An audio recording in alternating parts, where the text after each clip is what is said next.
deck landing was a very difficult business to judge. In the back end of the vessel, the worst we had was it was moving through an arc of 60 feet. Now, that was virtually impossible for landing, but we were up there and had to get back.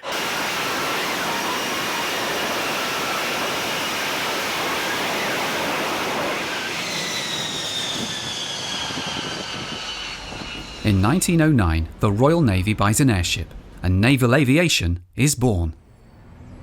In the Great War, Britain leads the world in this new activity. A Royal Navy officer is the first pilot to land on a moving ship. And the Navy orders HMS Hermes, the world's first custom-built aircraft carrier. In 1924, the Navy's air service is renamed the Fleet Air Arm.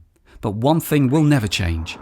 Landing on an aircraft carrier has always been a job for only the most skillful pilots. Okay, Commodore Jock Alexander. I joined the Navy in 1977 as a seaman officer, started as a diver, but I went flying in 1983. I flew the Sea King helicopter, which is great fun, from all the three carriers, Invincible, Ark Royal, Illustrious. So I'm Commodore Bill Covington, an ex-Fleet Air Arm pilot. I've commanded 2 squadrons, Sea Harriers. It accelerates like a bat out of the proverbial hell. 0 to 500 in 25 seconds. Naval flying differs fundamentally from any other form of flying because the airfield moves. You've got to have a lot of can-do attitude. When you go to sea, you leave the ship's not going to be where it was when you come back. And if that's the middle of the night, 4 hours later in a gale, that can be testing sometimes. And that's when a Fleet Air Arm pilot starts to earn his spurs. At the start of World War II, the Royal Navy has just 7 aircraft carriers. From these mostly ageing ships, the Fleet Air Arm flies 230 frontline aircraft. Over half are a torpedo bomber biplane called the Fairey Swordfish that's already obsolete. This aircraft behind me is known as the Mighty Swordfish, and truthfully that's a good name for it. The impact it had was phenomenal, and for instance the Battle of Taranto in 1940 set the scene for the first time that air power had been used from the sea to attack large ships in a harbour. I think it's fair to say that in the Mediterranean, the Swordfish changed the balance of power in our favour during the war. The Battle of the Atlantic was the battle for Britain, and this aircraft fought the whole way through that. It kept the U-boats at bay. Thanks to the Swordfish, our losses from U-boats dropped dramatically in the Battle of the Atlantic. Just months after the war, Britain scores a spectacular advance when Eric Brown, Chief Naval Test Pilot, makes the first landing of a jet aircraft on a carrier.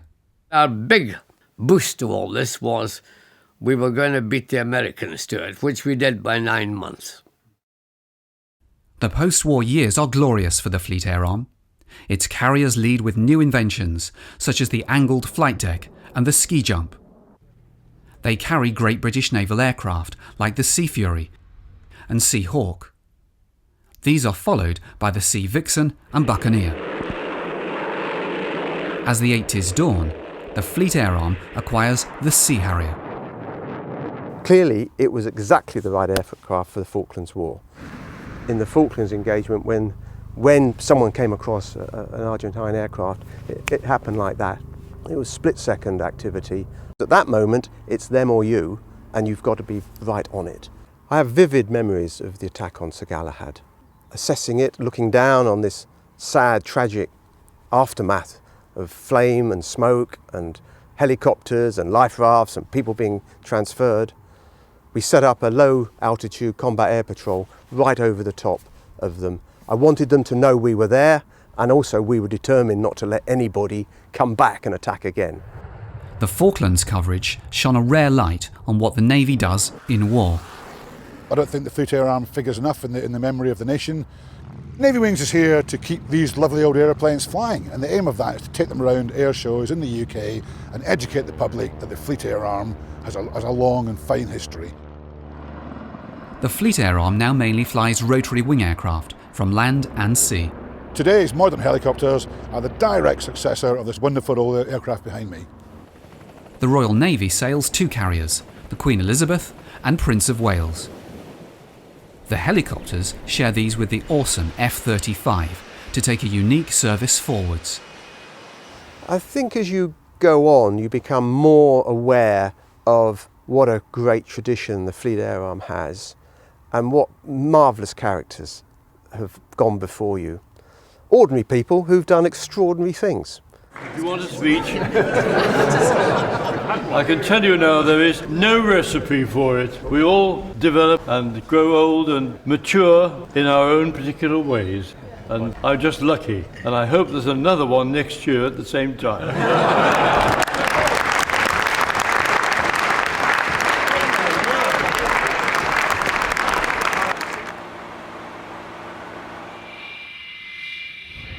The Fleet Air Arm story is above all one of sacrifice.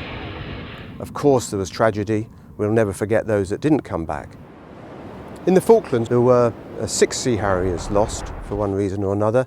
For the Sea Harrier, a total of 28 aircraft deployed and we lost 6. We were only a quarter of a mile away from the Memorial Chapel. Some of my friends are buried there. So the low moments definitely crashes, which kills mates. After leaving Gibraltar, we were put under immense attack. The captain of the U-boat fired 4 torpedoes, all of which struck us. We were 26 in all, and we all tied ourselves together. Hypothermia was setting in, and as they fell asleep, they toppled forward and just drowned. And it is a horrible thing to realize that your companions are just not surviving.